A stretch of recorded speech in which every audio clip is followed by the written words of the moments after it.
मिल जाती है। इज़ा फरीकुम मिनहुम बिरब्बिहिम युशरिकून। अल्लाह फरमाते ने फिर इब्ने आदम मेरे नाल शिरक शुरू कर देंदा है। मेरे बंदा नेमत मिलन तो बाद मेरे नाल गैरुल्लाह नू शरीक ठहरांदा है। यानी बेटा अल्लाह ने दिता है, नेमत मिल गई है, ये नहीं कहता मालिका तू अता कीता है। आंदा ना ना फलाने दा करम हो गया है। बीमार सी शफा अल्लाह ने दिती है। आंदा नहीं जी फलानी सरकार दा करम हो गया है। और जनाब रिज़्क आया है, रिज़्क अल्लाह ने दिता है। आंदा नहीं जी फलां दे सदके नाल मेरा रिज़्क वध गया है। मालिक फरमाते ने इब्ने आदम इंजदा, इब्ने आदम इंजदा लाचार ते धोखेबाज अल्लाह दे ने नेमत अता करने आ, नेमत मिलन तो बाद हो गैरां वल मनसूब कर देंदा है।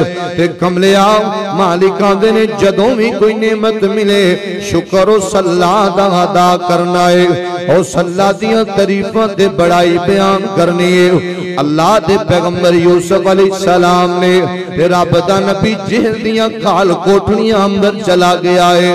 यूसुफ पैगंबर जेल अंदर ने मिस्र दी सरजमीन बाप भी नबी है, नबियां दा खानदान है। यूसुफ पैगंबर कोल दो बंदे आए जेल अंदर आके यूसुफ पैगंबर नू कहन लगे जी सानू पता चलिया है तुसी ख्वाबां दी तबीर कर दियो।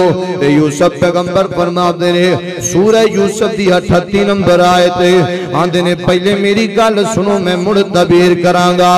मां कान लना अन मुशरिका बिल्लाहि शैया।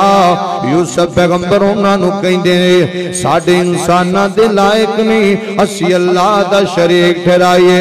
ज़ालिका मिन फज़लिल्लाहि अलैना।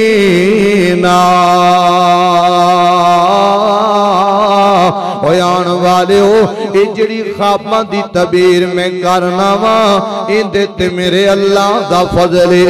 मैं यूसुफ दा कोई कमाल नहीं, ये ते मेरे अल्लाह दा फजल है। यूसुफ पैगंबर ने भी नेमत तो बाद अगर अल्लाह दियां तारीफां कीतियां ने ते यूसुफ पैगंबर भी कीतियां ने।